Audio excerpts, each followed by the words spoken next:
Speaking of kickoff, the Women's Domestic League here in Canada is slated to kick off in April of 2025. So big news this week. Former national team player Diana Matheson, we know, has been spearheading what was known as Project 8. It's now shifted to what the actual league will be called, which is the Northern Super League, NSL. She's leading the way. So the brand was revealed, the colors were revealed. Also, what was revealed, salary cap of 1.5, looking at about a minimum salary of $50,000 for the player. Diana wanting to be competitive in the market already to attract top players. Each team 7 international spots. So a lot of things, details kind of being released in that sense. We know that there are going to be 6 clubs. Montreal, Ottawa were added. We had already known about Toronto, Calgary, Vancouver, Halifax.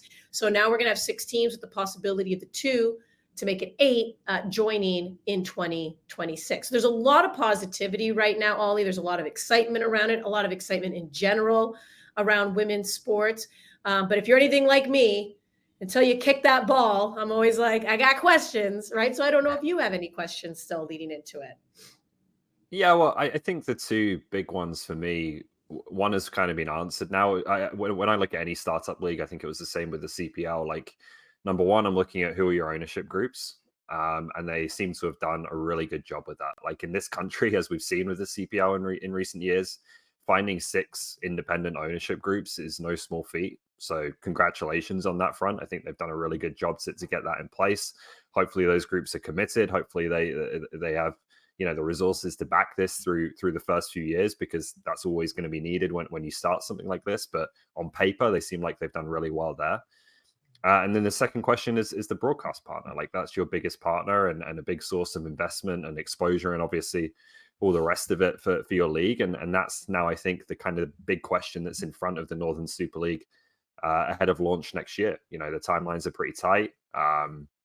They have a few different directions they could potentially go down in that regard, and I'll be really interested to see what those conversations are and what they decide to do, because that is the one that I think, combined with the ownership groups, those are the 2 real core aspects of starting anything like this that you've got to get right. So be really interested to see how that unfolds in the coming months.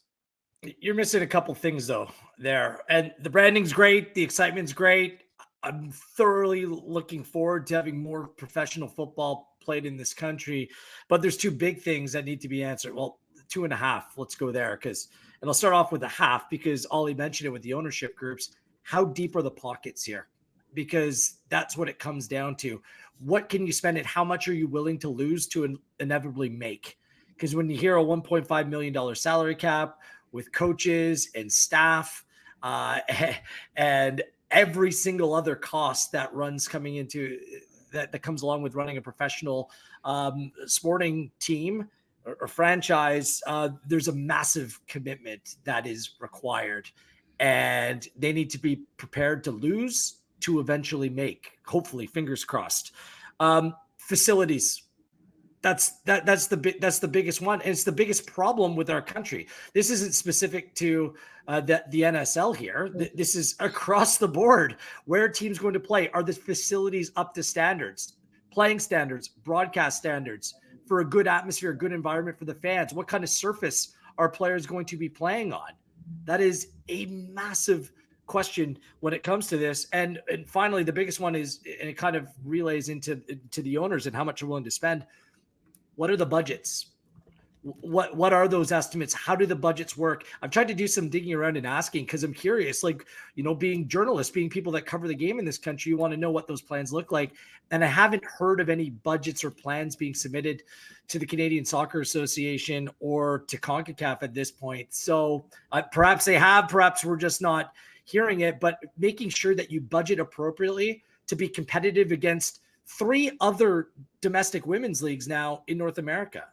In Mexico, the NWSL, and the new USL league that's coming to play later on this year. You need to be sustainable here. It's one thing coming out of the gate with a bang and riding the wave of popularity and what we think is really going to work in this country, but it just needs to be budgeted properly in order for this league to be sustainable down the road. So those are the things that come to mind. I'm not trying to detract from what is some really exciting news, because there's a lot of work to do between now and next spring. And I'm sure that some of these questions will be answered in due time.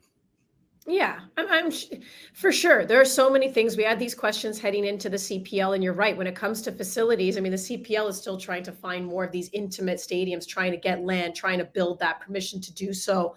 Sometimes these cavernous places, when you can't fill them, doesn't do your product any good. And we know, of course, that these facilities also have to be up to broadcast standard, and money. That's all we talk about is money, money, money. But when it also comes to branding, the NSL, so the Northern Super League, oftentimes when we are discussing women's sports, the W gets thrown in there to indicate that we are talking about women's sports. So it's not like it went unnoticed. Diana Matheson was asked about it, and in the Canadian press, she said, "We landed on not including it because at the end of the day, what we are building here is going to be an internationally competitive professional soccer league, period. And I think the women's soccer part of that will speak for itself once we get up and rolling." So I didn't realize that one little letter would probably cause, a debate or conversation. But Ollie, I could tell you how I feel out of the gate, right? About a W not being in there. I actually really loved it because it stood out to me immediately as well, where I went, oh, I cover the PWHL, Professional Women's Hockey League. The NWSL exists, the National Women's Soccer League, WSL, Women's Super League. There's always an indication of gender in the title for women's sports, and never the case for men's sports. It's just the English Premier League, it's La Liga, it's Liga MX, it's Major League Soccer. And just to go back a little bit in my history, I remember one time I used to introduce myself as a female sportscaster until one of my producers said, "Why do you call yourself a female sportscaster? You're a sportscaster, period. Why do you include your gender? Does a man walk in and go, I'm a male sportscaster, I'm a male soccer player," right? Like I get what Diana's talking about, right? I think the soccer part of it will pretty much speak for itself. Hello, right? So I kind of like the fact that it's just the name of a league. The National Hockey League isn't the NMH. It's not the National Men's Hockey League, right? Like, I actually like this. I kind of like what she's doing here. And yeah, there are some people that when they see Northern Super League, they might right away just assume that it's a men's league. They're going to learn pretty quickly when they tune in that it's not. But I kind of like the fact that she's saying, like, the gender part shouldn't matter. We're talking about highly skilled soccer players here playing the game that we all just love. So I'm okay with it. I'm okay with it. I can understand from a marketing standpoint, Ollie, maybe some people might be like, yeah, but take advantage of the fact that people are into women's sports right now, right? It's on a rise. That's my only question as a men's sportscaster. I think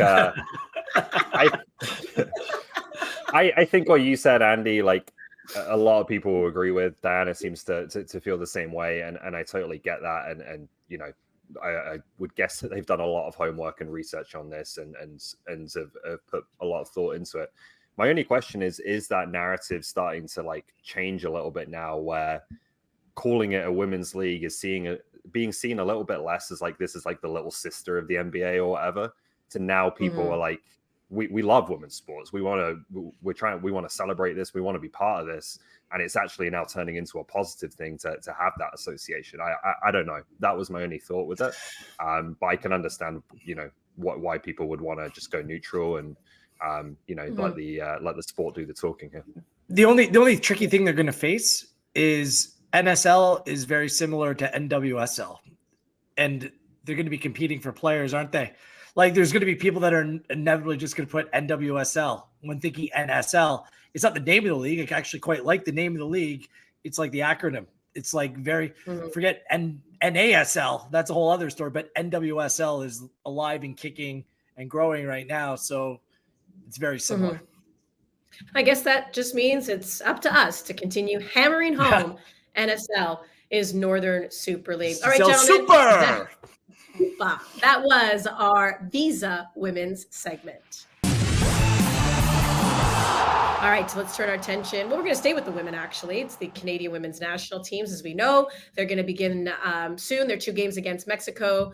June 1st, they'll be in Montreal. June 4th, they will be in Toronto. Those games will be right here on One Soccer. And in previous interviews with Bev Priestman, she said, hey, these 2 games are actually going to help me pick my team for the Olympics. It's not decided yet, Jordan, for her. What's the biggest question do you think Bev Priestman is facing here? She has to pick 18 players only. If I had to bet what's keeping Bev Priestman up at night, it has to be that midfield. I mean, Fleming's probably the first player on the game sheet when she's healthy, just with what she does. Everyone knows. Maestro keeps the ball ticking, keeps the energy up. She's added a little bit of bite to her game recently when I see her play.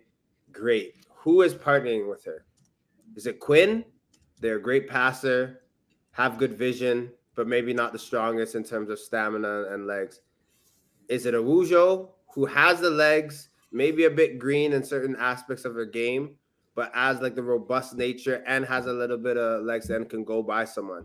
Is it Grosso, who prides herself on skipping past players, dribbling, but maybe sometimes being in the right defensive position might be lacking here and there? Those are 4 players you just talked about in the midfield, Andy Petrillo. You can only take 18. You already have to fill 2 keepers, probably have 4 or 5 in the back line. One player is going to be missing out, but I've named all these players and they have upside to them. So who is Bev Priestman going to take? Who's going to partner with Fleming? Who do you feel as well with tournament football could be healthy and play back-to-back and contribute on the pitch? So these couple of games and this time is the time to figure that out. But I think it's up to the players to show Bev Priestman that they need to be on that roster. They need to be on that spot. But I think for a manager, this is a good problem to have.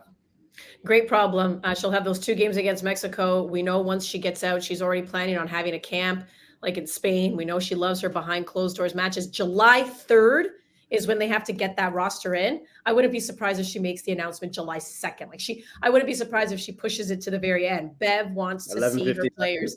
Yeah, 11:59. Me in college. She's going to get it in.